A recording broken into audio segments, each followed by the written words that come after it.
إنما السبيل على الذين يستاذنونك وهم أغنياء رضوا بأن يكونوا مع الخوالف وطبع الله على قلوبهم فهم لا يعلمون يعتذرون إليكم إذا رجعتم إليهم قل لا تعتذروا لن نؤمن لكم قد نبأنا الله من أخباركم وسيرى الله عملكم ورسوله ثم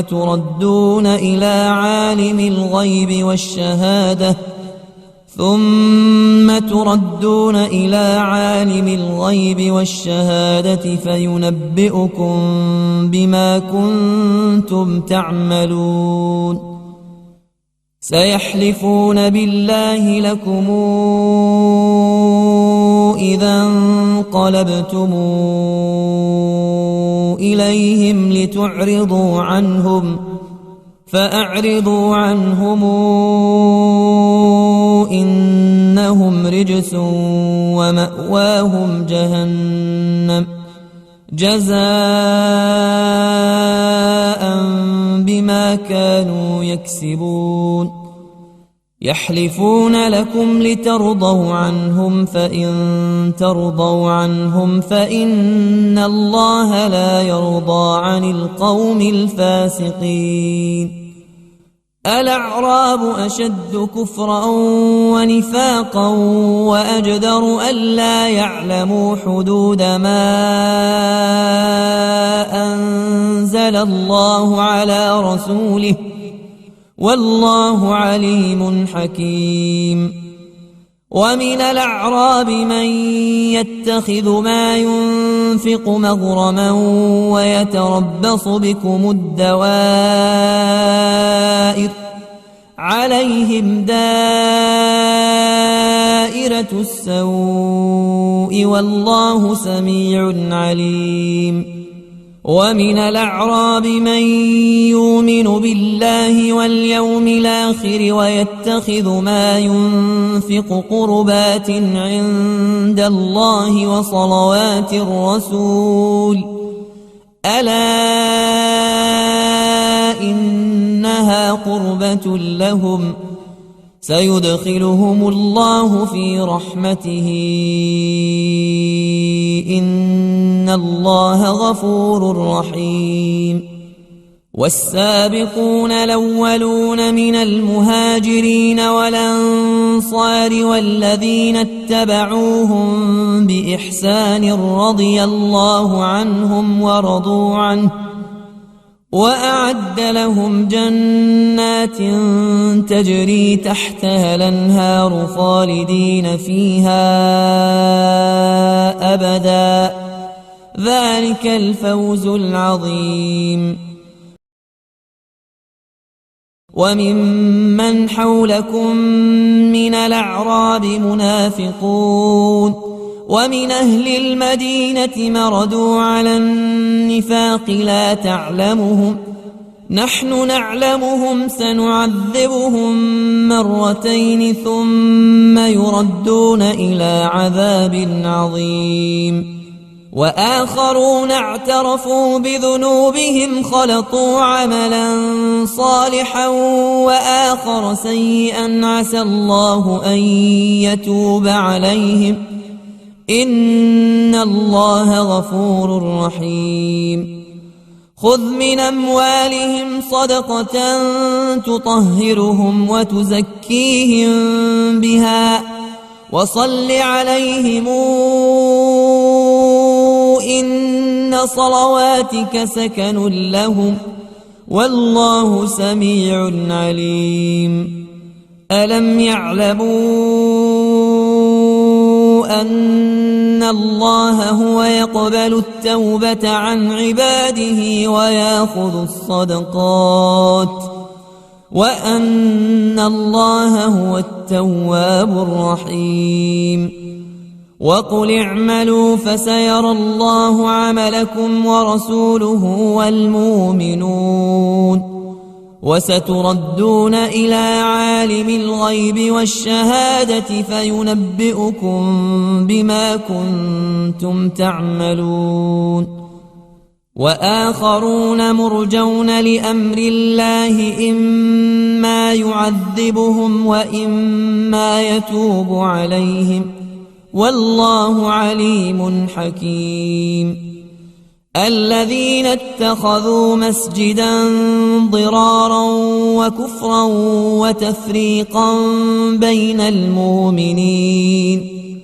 وتفريقا بين المؤمنين وإرصادا لمن حارب الله ورسوله من قبل وليحلفن إن أردنا إلا الحسنى والله يشهد إنهم لكاذبون لا تقم فيه أبدا لمسجد نسس على التقوى من أول يوم حق أن تقوم فيه رجال يحبون أن يتطهروا والله يحب المطهرين أفمن أسس بنيانه على تقوى من الله ورضوان خير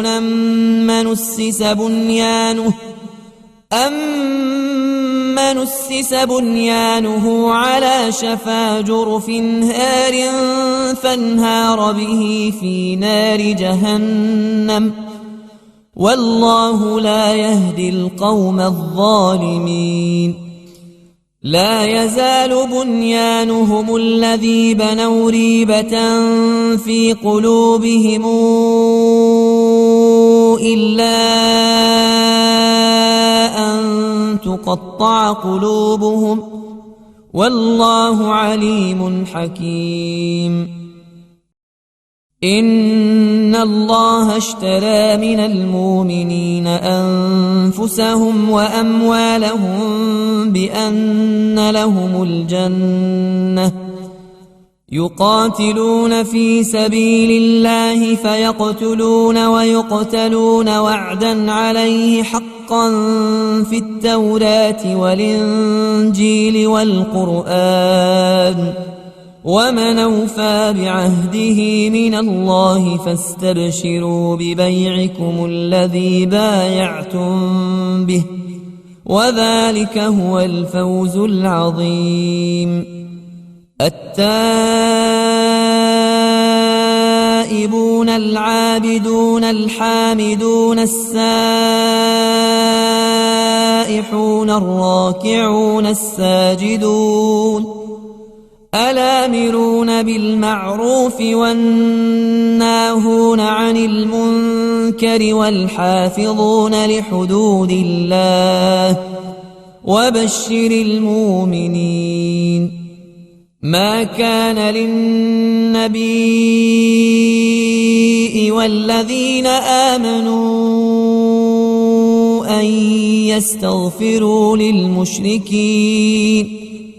أن يستغفروا للمشركين ولو كانوا أولي قربى من بعد ما تبين لهم أنهم أصحاب الجحيم وما كان استغفار إبراهيم لأبيه إلا عن موعدة وعدها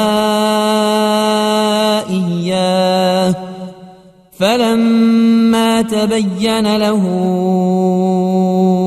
أنه عدو لله تبرأ منه إن إبراهيم لأواه حليم وما كان الله ليضل قوما بعد إذ هداهم حتى يبين لهم ما يتقون إن الله بكل شيء عليم إن الله له ملك السماوات والأرض يحيي ويميت وما لكم من دون الله من ولي ولا نصير. لقد تاب الله على النبي والمهاجرين والأنصار الذين اتبعوه في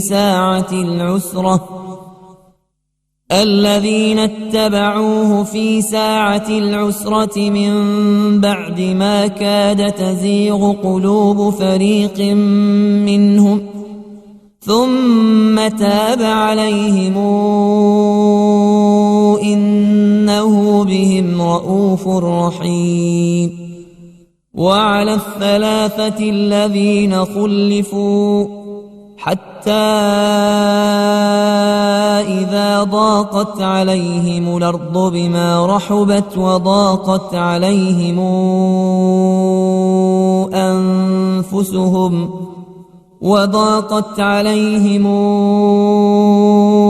أنفسهم وظنوا أن لا ملجأ من الله إلا إليه ثم تاب عليهم ليتوبوا إن الله هو التواب الرحيم. يا أيها الذين آمنوا اتقوا الله وكونوا مع الصادقين. ما كان لأهل المدينة ومن حولهم من الأعراب أن يتخلفوا عن رسول الله ولا يرغبوا بأنفسهم عن نفسه ذلك بأنهم لا يصيبهم ظمأ ولا نصب ولا مخمصة في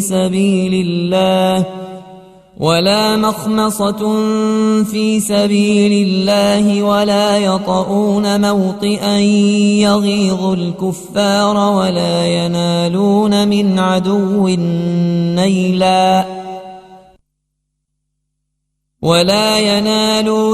عدو نيلا إلا كتب لهم به عمل صالح إن الله لا يضيع أجر المحسنين. ولا ينفقون نفقة صغيرة ولا كبيرة ولا يقطعون واديا إلا كتب لهم ليجزيهم الله أحسن ما كانوا يعملون. وما كان المؤمنون لينفروا كافة فلولا نفر من كل فرقة منهم طائفة ليتفقهوا في الدين ولينذروا قومهم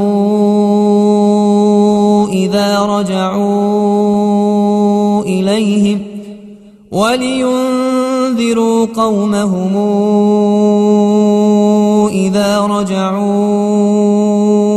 إليهم لعلهم يحذرون. يا أيها الذين آمنوا قاتلوا الذين يلونكم من الكفار وليجدوا فيكم غلظة واعلموا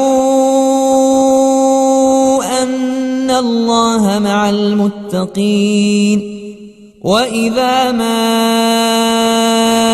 أنزلت سورة فمنهم من يقول أيكم زادته هذه إيمانا فأما الذين آمنوا فزادتهم إيمانا وهم يستبشرون. وأما الذين في قلوبهم مرض فزادتهم رجسا إلى رجسهم وماتوا وهم كافرون.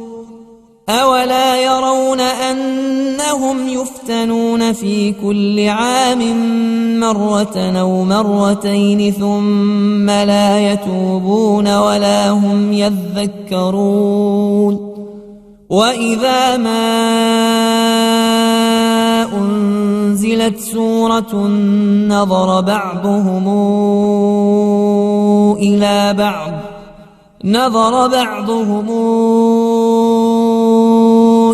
بعض هل يراكم من أحد ثم انصرفوا صرف الله قلوبهم بأنهم قوم لا يفقهون لقد جاءكم رسول من أنفسكم عزيز عليه ما عنتم حريص عليكم بالمؤمنين رؤوف رحيم فإن تولوا فقل حسبي الله لا إله إلا هو عليه توكلت وهو رب العرش العظيم بسم الله الرحمن الرحيم ألف لام را تلك آيات الكتاب الحكيم أكان للناس عجبا أن أوحينا إلى رجل منهم أن أنذر الناس وبشر الذين آمنوا أن لهم قدم صدق عند ربهم قال الكافرون إن هذا لسحر مبين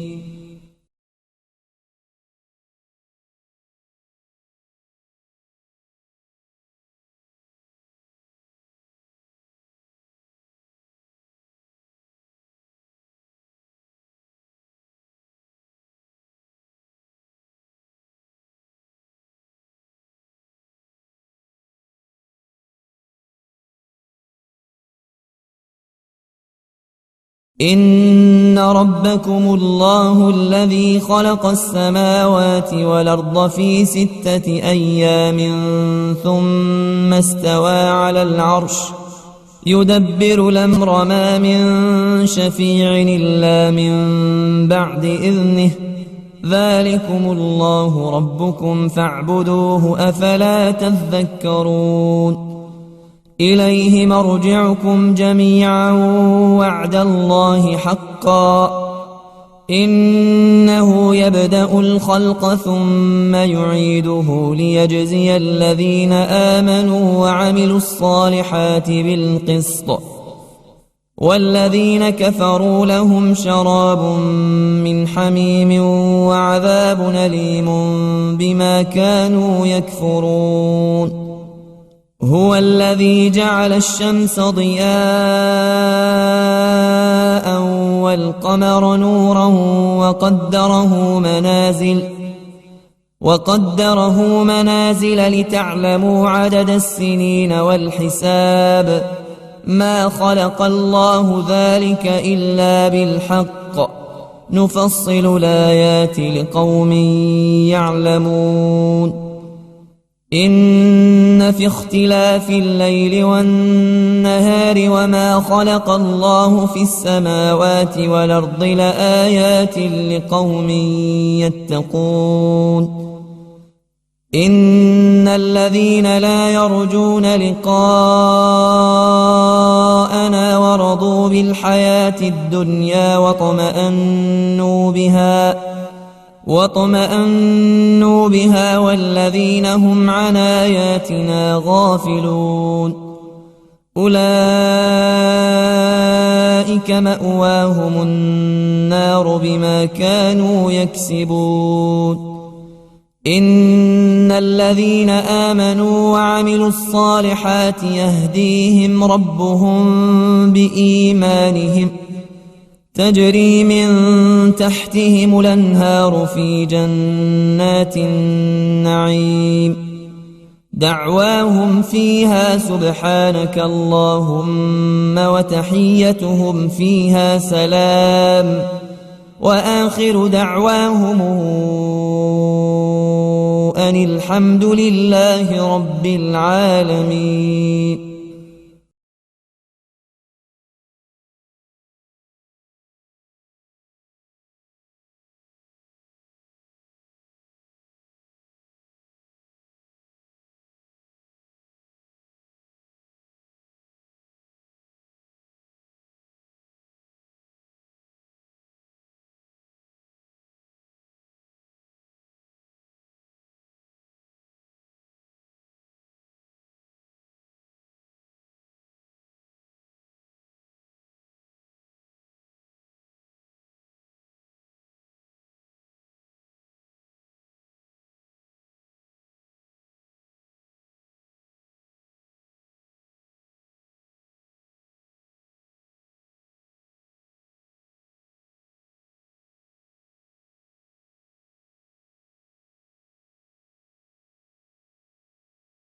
ولو يعجل الله للناس الشر استعجالهم بالخير لقضي إليهم أجلهم فنذر الذين لا يرجون لقاءنا في طغيانهم يعمهون. وإذا مس الإنسان الضر دعانا لجنبه أو قاعدا أو قائما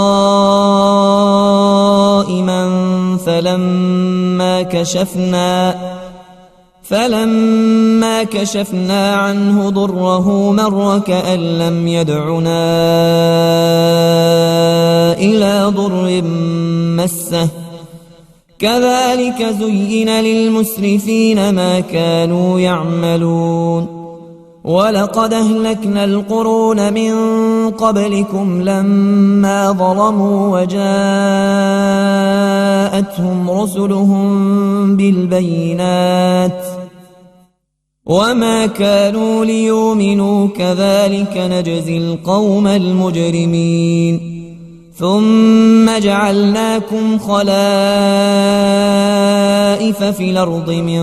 بعدهم لننظر كيف تعملون. وإذا تتلى عليهم آياتنا بينات قال الذين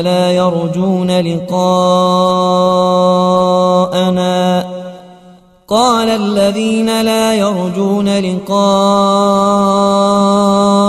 ائت بقرآن غير هذا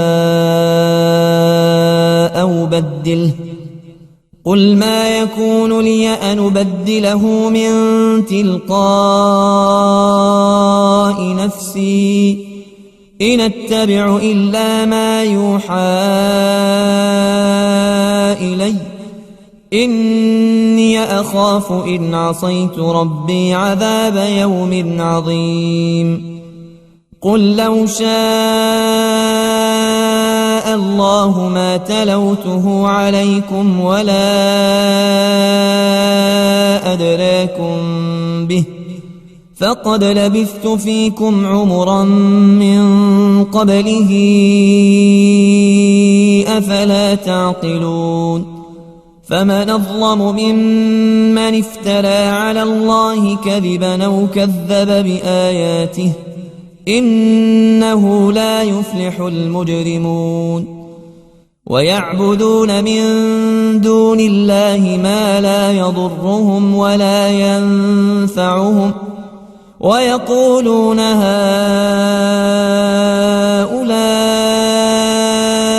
شفعاؤنا عند الله قل تنبئون الله بما لا يعلم في السماوات ولا في الأرض سبحانه وتعالى عما يشركون. وما كان الناس إلا أمة واحدة فاختلفوا ولولا كلمة سبقت من ربك لقضي بينهم فيما فيه يختلفون ويقولون لولا أنزل عليه آية من ربه فقل إنما الغيب لله فانتظروا إني معكم من المنتظرين وإذا أذقنا الناس رحمة من بعد ضراء مستهم إذا لهم مكر في آياتنا قل الله أسرع مكرا إن رسلنا يكتبون ما تمكرون هو الذي يسيركم في البر والبحر حتى إذا كنتم في الفلك وجرين بهم بريح طيبة وفرحوا بها جاءتها ريح عاصف وجاءهم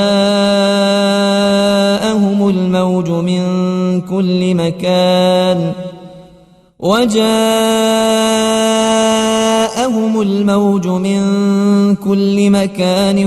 وظنوا أنهم أحيط بهم دعوا الله مخلصين له الدين لئن أنجيتنا من هذه لنكونن من الشاكرين فلما أنجاهم إذا هم يبغون في الأرض بغير الحق يا أيها الناس إنما بغيكم على أنفسكم متاع الحياة الدنيا ثم إلينا مرجعكم فننبئكم بما كنتم تعملون إنما مثل الحياة الدنيا كماء أنزلناه من السماء فاختلط به نبات الأرض مما يأكل الناس والأنعام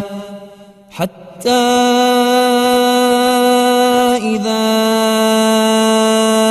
أخذت الأرض زخرفها وزينت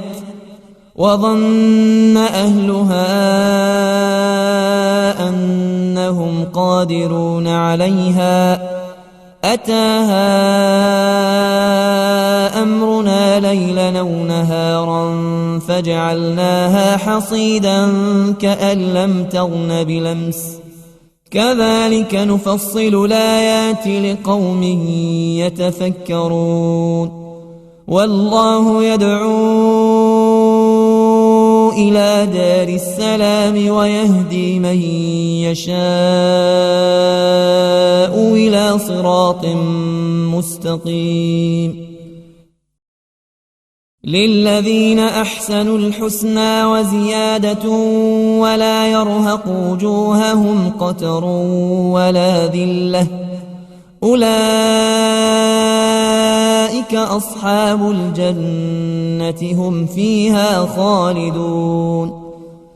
والذين كسبوا السيئات جزاء سيئة بمثلها وترهقهم ذلة ما لهم من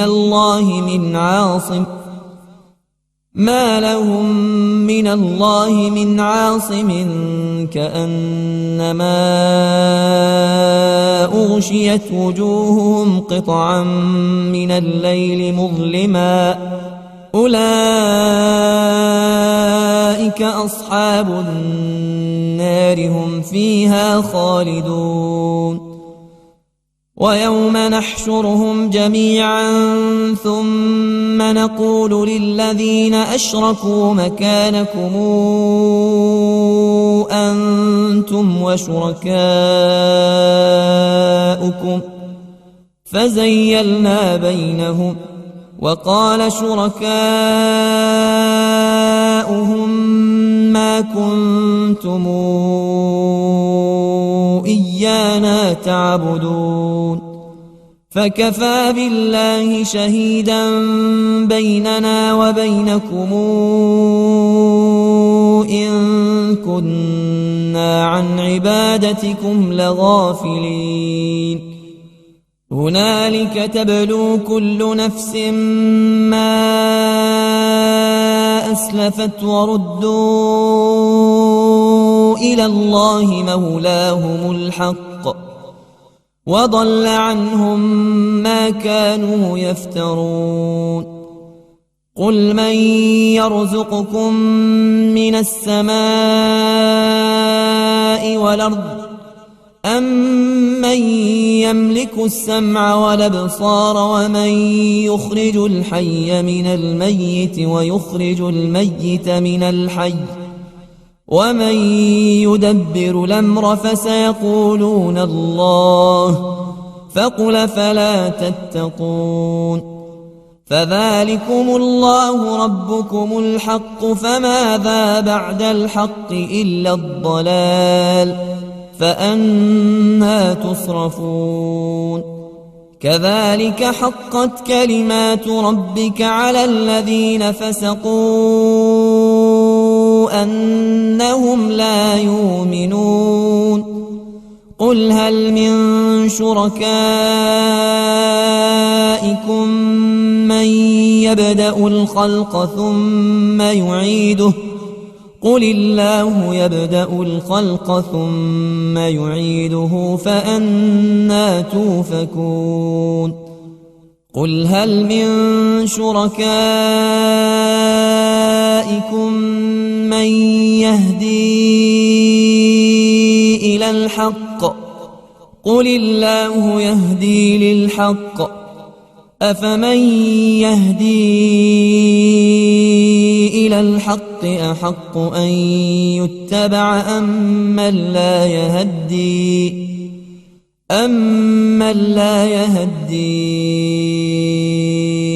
إلا أن يهدى فما لكم كيف تحكمون وما يتبع أكثرهم إلا ظنا إن الظن لا يغني من الحق شيئا إن الله عليم بما يفعلون وما كان هذا القرآن أن يفترى من دون الله ولكن تصديق الذي بين يديه وتفصيل الكتاب لا ريب فيه من رب العالمين أم يقولون افتراه قل فاتوا بسورة مثله وادعوا من استطعتم من دون الله إن كنتم صادقين بل كذبوا بما لم يحيطوا بعلمه ولما ياتهم تاويله كذلك كذب الذين من قبلهم فانظر كيف كان عاقبة الظالمين ومنهم من يؤمن به ومنهم من لا يؤمن به وربك أعلم بالمفسدين وإن كذبوك فقل لي عملي ولكم عملكم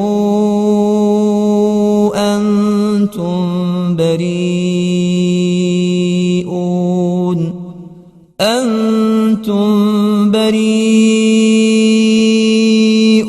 مما أعمل وأنا بريء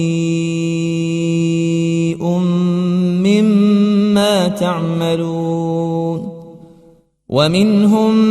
من يستمعون إليك أفأنت تسمع الصم ولو كانوا لا يعقلون ومنهم من ينظر إليك أفأنت تهدي العمي ولو كانوا لا يبصرون إن الله لا يظلم الناس شيئا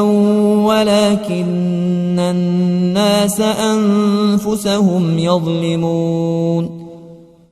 ويوم نحشرهم كأن لم يلبثوا إلا ساعة من النهار يتعارفون بينهم قد خسر الذين كذبوا بلقاء الله وما كانوا مهتدين وإما نرينك بعض الذي نعدهم أو نتوفينك فإلينا مرجعهم ثم الله شهيد على ما يفعلون ولكل أمة رسول فإذا جاء رسولهم قضي بينهم بالقسط وهم لا يظلمون ويقولون متى هذا الوعد إن كنتم صادقين قل لا أملك لنفسي ضرا ولا نفعا إلا ما شاء الله لكل أمة أجل إذا جاء أجلهم فلا يستأخرون ساعة ولا يستقدمون قل رأيتم إن أتاكم عذابه بياتا أو نهارا ماذا يستعجل منه المجرمون أثم إذا ما وقع آمنتم به آلان وقد كنتم به تستعجلون ثم قيل للذين ظلموا ذوقوا عذاب الخلد هل تجزون إلا بما كنتم تكسبون ويستنبئونك أحق هو قل وربي إنه لحق وما أنتم بمعجزين ولو أن لكل نفس ظلمت ما في الأرض لافتدت به وأسروا الندامة لما رأوا العذاب وقضي بينهم بالقسط وهم لا يظلمون ألا إن لله ما في السماوات والأرض ألا إن وعد الله حق ولكن أكثرهم لا يعلمون هو يحيي ويميت وإليه ترجعون يا أيها الناس قد جاءتكم موعظة من ربكم وشفاء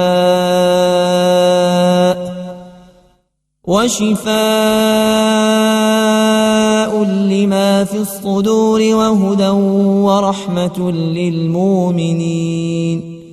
قل بفضل الله وبرحمته فبذلك فليفرحوا هو خير مما يجمعون قل رأيتم ما أنزل الله لكم من رزق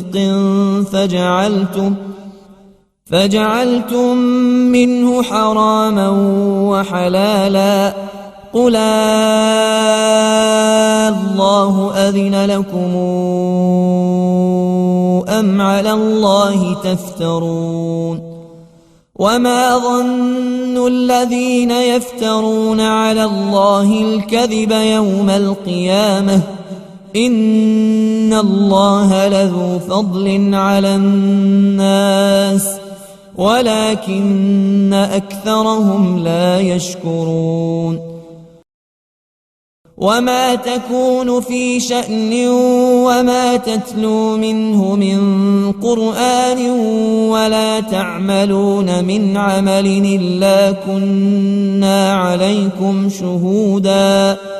إلا كنا عليكم شهودا إذ تفيضون فيه وما يعزب عن ربك من مثقال ذرة في الأرض ولا في السماء ولا أصغر من ذلك ولا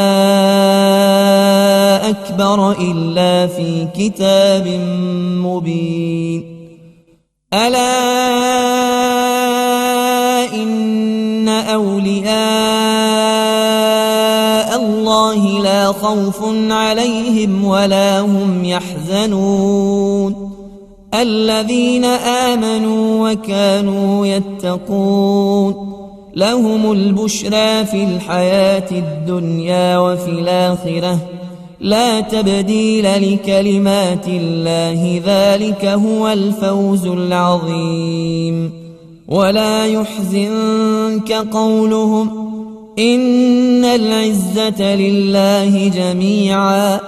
هو السميع العليم ألا إن لله من في السماوات ومن في الأرض وما يتبع الذين يدعون من دون الله شركاء إن يتبعون إلا الظن وإن هم إلا يخرصون هو الذي جعل لكم الليل لتسكنوا فيه والنهار مبصرا إن في ذلك لآيات لقوم يسمعون قالوا اتخذ الله ولدا سبحانه هو الغني له ما في السماوات وما في الأرض إن عندكم من سلطان بهذا أتقولون على الله ما لا تعلمون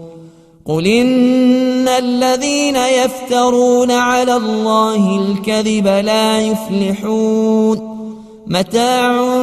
في الدنيا ثم إلينا مرجعهم ثم نذيقهم العذاب الشديد بما كانوا يكفرون واتل عليهم نبأ نوح إذ قال لقومه يا قوم إن كان كبر عليكم مقامي وتذكيري بآيات الله فعلى الله توكلت فأجمعوا أمركم وشركاءكم ثم لا يكن أمركم عليكم غمة ثم قضوا إلي ولا تنظرون فإن توليتم فما سألتكم من أجر نجري إلا على الله وأمرت أن أكون من المسلمين فكذبوه فنجيناه ومن معه في الفلك وجعلناهم خلائف وأغرقنا الذين كذبوا بآياتنا فانظر كيف كان عاقبة المنذرين ثم بعثنا من بعده رسلا إلى قومهم فجاءوهم بالبينات فما كانوا ليؤمنوا بما كذبوا به من قبل كذلك نطبع على قلوب المعتدين ثم بعثنا من بعدهم موسى وهارون إلى فرعون وملئه بآياتنا فاستكبروا وكانوا قوما مجرمين فلما جاءهم الحق من عندنا قالوا إن هذا لسحر مبين قال موسى أتقولون للحق لما جاءكم أسحر هذا ولا يفلح الساحرون قالوا أجئتنا لتلفتنا عما وجدنا عليه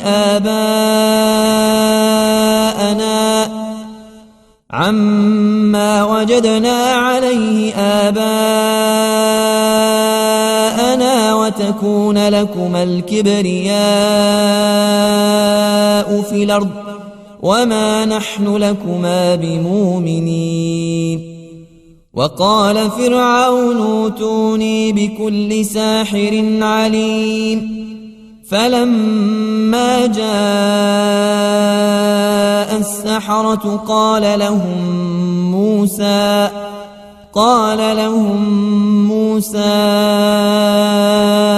ألقوا ما أنتم ملقون فلما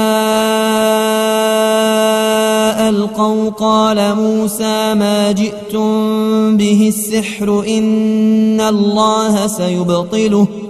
إن الله لا يصلح عمل المفسدين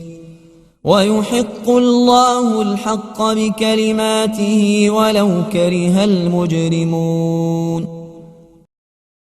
فما آمن لموسى إلا ذرية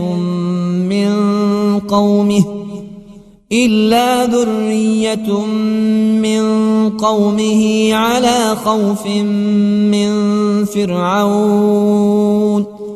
على خوف من فرعون وملئهم أن يفتنهم وإن فرعون لعال في الأرض وإنه لمن المسرفين وقال موسى يا قوم إن كنتم آمنتم بالله فعليه توكلوا إن كنتم مسلمين فقالوا على الله توكلنا ربنا لا تجعلنا فتنة للقوم الظالمين ونجنا برحمتك من القوم الكافرين وأوحينا إلى موسى وأخيه أن تبوأ لقومكما بمصر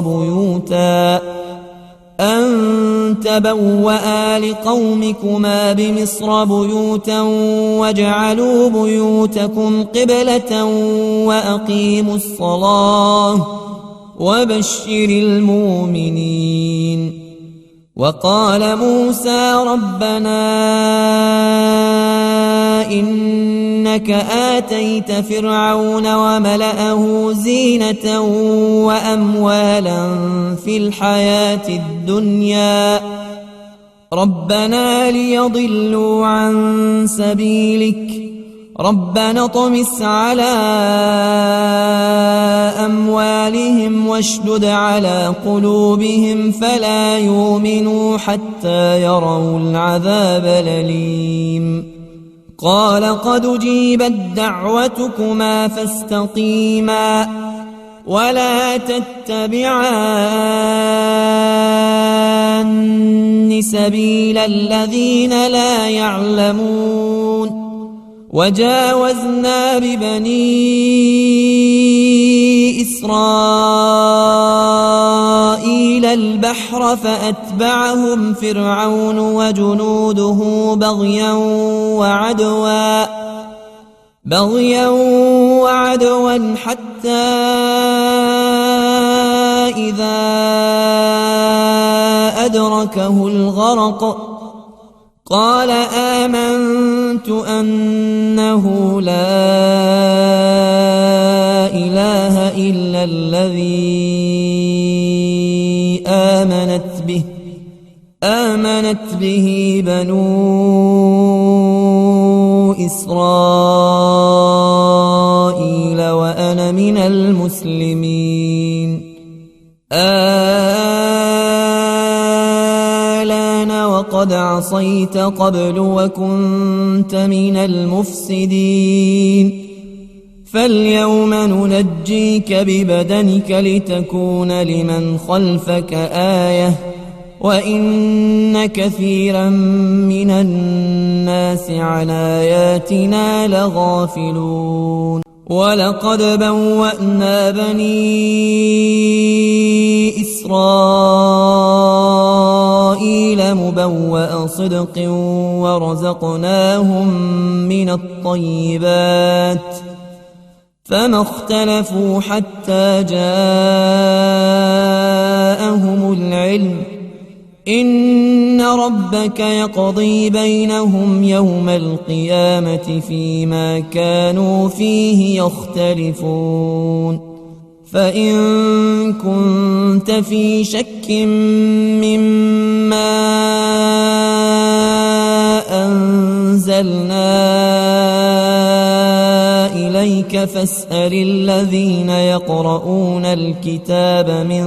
قبلك لقد جاءك الحق من ربك فلا تكونن من الممترين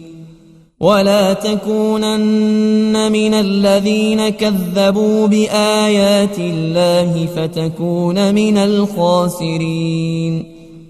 إن الذين حقت عليهم كلمات ربك لا يؤمنون ولو جاءتهم كل آية حتى يروا العذاب الأليم فلولا كانت قريتنا آمنت فنفعها إيمانها إلا قوم يونس لما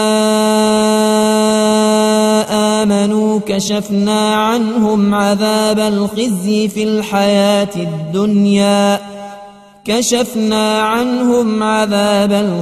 في الحياة الدنيا ومتعناهم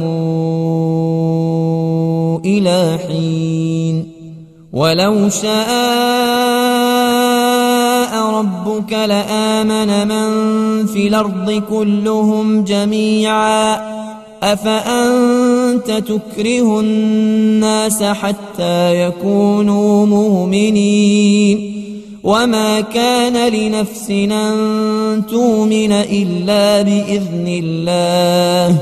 ويجعل الرجس على الذين لا يعقلون. قل انظروا ماذا في السماوات والأرض وما تغني الآيات والنذر عن قوم لا يؤمنون فهل ينتظرون إلا مثل أيام الذين خلوا من قبلهم قل فانتظروا إني معكم من المنتظرين ثم ثم ننجي رسلنا والذين آمنوا كذلك حقا علينا ننجي المؤمنين قل يا أيها الناس إن كنتم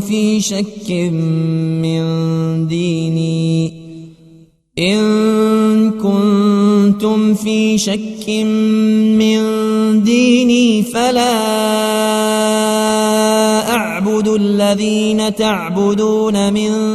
دون الله ولكن أعبد الله الذي يتوفاكم وأمرت أن أكون من المؤمنين وأن أقم وجهك للدين حنيفا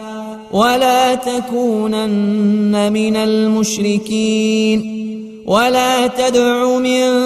دون الله ما لا ينفعك ولا يضرك فإن فعلت فإنك إذا من الظالمين وإن يمسسك الله بضر فلا كاشف له إلا هو وإن يردك بخير فلا راد لفضله يصيب به من يشاء من عباده وهو الغفور الرحيم قل يا أيها الناس قد جاءكم الحق من ربكم فمن اهتدى فإنما يهتدي لنفسه ومن ضل فإنما يضل عليها وما أنا عليكم بوكيل واتبع ما يوحى إليك واصبر حتى يحكم الله وهو خير الحاكمين بسم الله الرحمن الرحيم ألف لام را كتاب نحكمت آياته ثم فصلت من لدن حكيم خبير ألا تعبدوا إلا الله إنني لكم منه نذير وبشير وأن استغفروا ربكم ثم توبوا إليه يمتعكم متاعا حسنا إلى أجل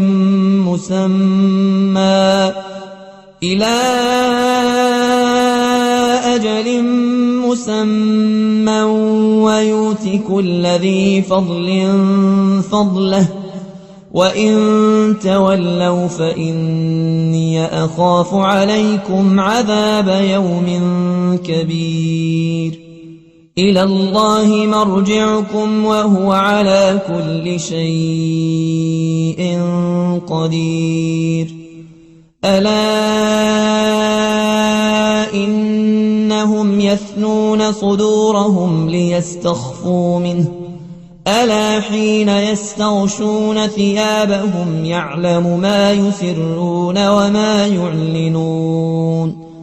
إنه عليم بذات الصدور